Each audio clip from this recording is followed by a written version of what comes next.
Voilà, bah écoutez, là je viens de ramasser quelques noix, je viens d'en retrouver encore une petite dizaine. Ah bah, je dis ça, en voilà encore une. C'est le problème, c'est que c'est dans les feuilles. Voilà, ça se confond, hein, regardez. Voilà, c'est parmi les feuilles. Alors, en voilà une autre, encore une là. Voilà, il suffit d'en trouver une et puis à côté il y en a. Et je viens d'en voir encore une ici. Et puis encore une, voilà. Et il faut vraiment se pencher près du sol. Donc voilà, donc je vais avoir au moins encore une quinzaine, vingtaine de petites noix là, donc par rapport à ce que j'ai ramassé hier. Et puis je pense que en passant tous les jours, je pense que je vais en retrouver. Parce que quand elles sont encore dans leur brou, en fait dans la coque, je ne sais pas si ça s'appelle la broue de noix, je pense que oui. Parce qu'en fait, si vous avez lu le livre du docteur Clark, La cure contre tous les cancers, en fait, elle utilise le brou de noix, en fait, la coque verte qui se trouve autour de la noix, comme antiparasitaire, on va dire. Donc, elle utilisait le brou de noix, les clous de girofle et ah ben voilà, j'ai un trou de mémoire encore. Mais voilà, c'est des choses que je connais. Alors, je ne sais plus si c'était l'artémisia noix, peut-être bien l'artémisia noix qu'elle utilisait aussi.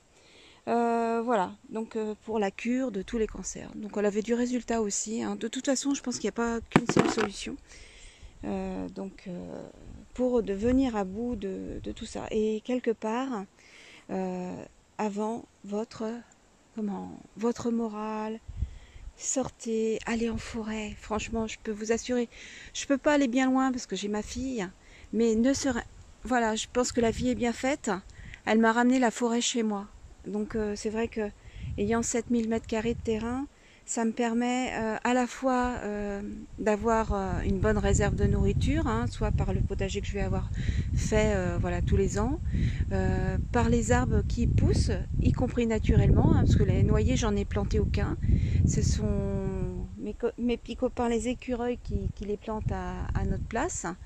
Donc j'en ai même des petits qui commencent à pousser encore. Enfin bon, les noyers et les noisetiers, j'en ai vraiment partout. Alors j'ai des noix déjà. Les noisetiers, j'en ai pas encore. J'en ai pas encore, mais ça va venir parce que je peux vous assurer, je sais pas combien il y en a dans le jardin, 30, 50, je sais pas, je suis incapable de les compter tellement qu'il y en a. Et donc quand ils vont venir, bien sûr, il y aura des noisettes, même s'ils sont petits, qui rapportent très peu chacun. Bon, sur le nombre, je vais m'y retrouver au début, hein. Pour l'instant, je les laisse tous tant qu'ils me gênent pas, je les laisse. S'ils gênent, bah, je ferai comme l'autre jour, voilà, on le déplante et puis on le met ailleurs. Donc voilà, la nature nous apporte tellement. Et regardez là, je suis en fait dans le fond de mon jardin. Alors j'ai deux énormes. Alors ce sont des lauriers sauces. J'en ai un aussi devant, mais c'est devenu des arbres hein, énormes. Alors voilà, j'ai deux gros lauriers sauces, donc je risque pas de manquer de lauriers. J'ai ce qu'il faut. Voilà, là. Donc c'est là que je viens de fournir. Enfin c'est marrant, c'est aux deux extrémités de mon jardin en fait, hein. Donc il y a 200 mètres comment, à peu près, hein, 200 mètres qui les éloignent les uns des autres. Donc ces deux-là avec celui qui est devant, pas loin de la route en fait, hein. Donc quand je viens, je préfère prendre ici plutôt que de prendre près de la route, tant qu'à faire. Hein, ça évite les pollutions des voitures. Ici, derrière, j'ai que des champs. Il n'y a pas une maison même. Je suis tranquille ici, hein. Comment se dépayser, aller faire un tour en forêt, se ressourcer? Eh ben moi, je vais dans le fond de mon terrain. Je vais très bien. Ça fait du bien. Puis c'est tellement beau quand il commence à y avoir un peu de soleil où ça passe au travers les arbres. C'est tellement agréable. Donc voilà, bah, je vais finir mon petit tour. Alors, je vais vous emmener un petit peu, mais bon voilà, je vais pas faire encore une vidéo trop longue. Donc je vais regarder là si j'ai quelques champignons encore, mais donc après il faut se méfier hein, les champignons, hein, vérifiez bien de votre côté, hein. Je suis pas une experte non plus, j'en connais quelques-uns, voilà, mais c'est pas forcément ceux que je trouve toujours dans mon terrain. Donc là, pour les bolets, comment dire, que j'ai encore oublié le nom, les bolets avec les têtes en fait un peu gluantes là, comment dire, ceux-là, il n'y a pas trop à se tromper normalement, mais faites bien vos recherches. voilà, il y a des champignons qui sont faciles à reconnaître, hein. Et il y a des fois, en fait, ils peuvent être confondus avec certains, mais qui sont aussi comestibles. Donc là, c'est moins grave, hein. Mais il y en a d'autres, il faut faire attention. Et chez moi, j'ai toujours du charbon actif. Voilà, si je ressentais quoi que ce soit après les avoir mangés, je peux vous assurer, je prends une dose de charbon actif, hein. C'est un antipoison, hein, et qui marche très très bien. Voilà, si vous en prenez une bonne quantité d'un seul coup, si vraiment il y avait un gros empoisonnement, je peux vous assurer que ça stoppe l'empoisonnement en rien de temps. Ayez toujours du charbon actif chez vous. Alors c'est moins facile d'en trouver, enfin voilà, ils font beaucoup de petites quantités maintenant. On en trouve, mais en petite quantité, ils vendent ça comment on pourrait dire, la peau du cul, hein, c'est ça. Enfin, tout est fait pour qu'on puisse pas soigner soi-même, hein. Mais voilà, c'est un produit avec l'argile, enfin toujours avoir sous la main, entre autres, hein. Donc voilà. Moi, c'est des choses que j'ai tout le temps, tout le temps, tout le temps, tout le temps. Donc voilà, bon écoutez, là je ne peux plus avoir grand chose. C'est marrant, c'est qu'en sous-bois, j'ai moins de champignons que sur ma pelouse devant. Après, c'est pas les mêmes essences non plus, hein. Donc si j'ai un conseil à vous donner quelque part, si vous avez grand terrain, multipliez les essences, mettez un peu de tout, des pins, des chênes, ne serait-ce que pour les apports, hein, parce que le pin, c'est aussi, il peut vous apporter de la résine, hein, qui peut éventuellement servir de colle. En cas de besoin, la résine ça prend feu facilement, donc pour faire un petit feu ça peut aider aussi. Vous pouvez faire des bonbons avec la résine de pin, c'est hyper bon les bonbons de résine de pin.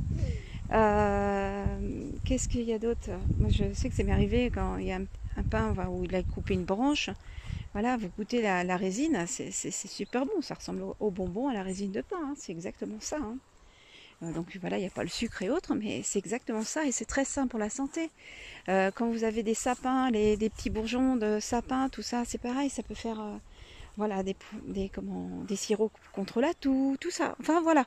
Bon, moi je tombe rarement malade parce que j'ai changé depuis tellement longtemps maintenant mon alimentation que bon voilà, les rhumes, les mal de gorge, j'ai plus rien là depuis quelques années. Voilà, donc faudrait vraiment qu'il y ait un truc plus grave qui traîne dans le coin, parce que comme j'ai pas un système immunitaire, je pense encore au top. Mais bon, voilà, je tombe rarement malade, et ma fille aussi d'ailleurs de ce côté-là. Voilà, c'est pour ça qu'il faut changer toute notre nourriture. Et voilà, quand on peut se nourrir des produits de la nature, il n'y a rien de tel. La nature nous apporte des produits qui ne sont pas transformés, qui sont riches en vitamines et minéraux, beaucoup plus que ce que l'on pourra faire pousser dans le jardin. Donc c'est pour ça que l'ortie, c'est pareil, c'est une panacée. Ne la détruisez pas, l'ortie. Mais canalisez-la, mais ne la détruisez pas. Voilà. Elle peut vous servir aussi. Moi, bon là pour l'instant, cette année, il n'a pas fait super beau, elle n'a pas énormément poussé. J'en ai mangé un peu, mais voilà, elle n'a pas énormément poussé dans le fond. Mais voilà, tous les ans, je mange de l'ortie. Cette année, je vais essayer, j'espère que je ne me ferai pas manger les plants, mais je vais mettre beaucoup de consoude, beaucoup d'amarante, qui me serviront de nourriture aussi pour moi, pour nous, et pour mes petites poulettes et mes petits cococs, hein, parce que bon, entre les graines et puis ça contient pas mal de vitamines, de minéraux en plus des orties, ça peut faire une nourriture d'appoint en cas de besoin. Voilà, ils aiment ça. J'ai essayé la consoude. Elles n'ont pas mis longtemps à la manger hier, hein. Donc, bon, pour l'instant j'en ai pas assez dans mon jardin. Je vais multiplier mes zones de culture de façon à pouvoir mettre des étendues si je peux après, de maïs, de blé, alors je peux pas partout parce que voilà, on garde une partie, voilà, qui fait un peu parc. Puis quelque part c'est bien aussi parce que devant c'est un peu ça. Et j'ai plein de champignons. Donc voilà, il faut un peu de tout en fait. Il faut pas je pense qu'il ne faut pas faire qu'une sorte de... c'est multiplié, on va dire. Alors il faut pas qu'un bois, une sorte de prairie ça peut servir aussi. Voilà, style parc, voilà, on trouve d'autres choses. La nature nous apporte d'autres choses. Là, dès qu'on pourra aussi, on essaiera de faire les bassins. Bon, j'ai eu d'autres frais à faire avant, hein, puis bon, c'est période des impôts, donc on fait pas toujours ce qu'on veut. Donc là, c'est pareil, j'ai hâte de pouvoir, parce que ça va augmenter encore la biodiversité, même si on a déjà des bassins, mais c'est une panacée de pouvoir avoir des étangs, des bassins, et surtout pas loin des arbres, et puis pas loin d'un potager, bien sûr. Parce que ça peut aussi servir pour arroser le potager, de façon naturelle. Donc voilà, bah écoutez, je vais vous laisser, je vais pas discuter trop longtemps maintenant. C'est... Comment dire, je vais aller faire ce que j'ai à faire à la maison maintenant. Et puis bah, je vais retourner tout à l'heure pour les glands du coup, parce que j'ai pas eu le temps. Allez, à plus tard. Donc j'ai été vérifier ceci. Apparemment ce serait pas un bolet craquelé, mais bon c'est pas, il est comestible pareil, hein. Il y en a beaucoup qui se ressemblent des fois qui sont comestibles. Dans les bolets il y en a pas mal de comestibles, mais bon faut toujours faire attention. Donc ça serait un bolet des chênes verts, ce qui serait pas étonnant parce que j'ai pas mal de chênes dans le terrain. Donc voilà, et donc après allez, voilà, vous allez faire vous-même vos recherches, ça sert à rien que je vous le montre mieux que ça. Le but n'est pas de vous tromper. Voilà, j'en ai quelques-uns, il y en a qui ont commencé à manger. Donc voilà, il peut être, alors il est souvent, celui-ci serait craquelé sur le dessus, souvent cabossé, ce qui est le cas. Le pied serait jaune citron à vert, un roussissant un petit peu. Et donc voilà, si on regarde en dessous, en fait, la mousse, hein, les spores, en fait, sont jaunes, hein, jaunes. Je ne sais pas si vous voyez, voilà, comme ça, peut-être. Voilà, on voit bien. Donc, mais, voilà, ne faites jamais confiance à personne au niveau des champignons, hein, et il peut y avoir des... Mais bon, après, il ne faut pas non plus avoir trop peur, hein. Je pense qu'il y a des champignons mortels, mais beaucoup sont plus toxiques que mortels. Donc voilà, peut-être qu'à part une bonne diarrhée, voilà, il n'y a pas grand-chose à avoir en plus. Mais voilà, ça reste, il faut toujours faire attention. Voilà. Donc une bonne diarrhée peut aussi être dangereuse. Mais en général, la diarrhée est là pour évacuer un truc qui ne va pas. Donc voilà, faut pas... Enfin, moi, je suis pas du genre à m'en faire, en fait. Faire attention, oui, mais pas devenir non plus parano. Voilà, d'avoir peur des bactéries, d'avoir peur de tout ce qui se passe autour de nous. Il y a beaucoup de choses qui sont bonnes dans la nature auxquelles on ne pense pas du tout. Donc bon, voilà. Bon, j'arrête un peu avec tout ça, hein, voilà. Donc mes petits champignons, et ben voilà, ça me fera ça de plus à faire tout à l'heure. Et il y en aura d'autres demain. Et puis bah, tout ça, dès que mon déshydrateur va être vide, je comprends pas, j'ai plus qu'un plateau dans mon déshydrateur, je sais pas où ils sont rendus les autres. Mon homme l'avait enlevé un jour pour mettre dans le garage parce qu'il trouvait que je m'en servais pas assez. Du coup, quand je l'ai retrouvé, j'ai trouvé qu'un plateau, alors je sais pas. Bon bref, peu importe, j'ai plus qu'un plateau et je fais avec.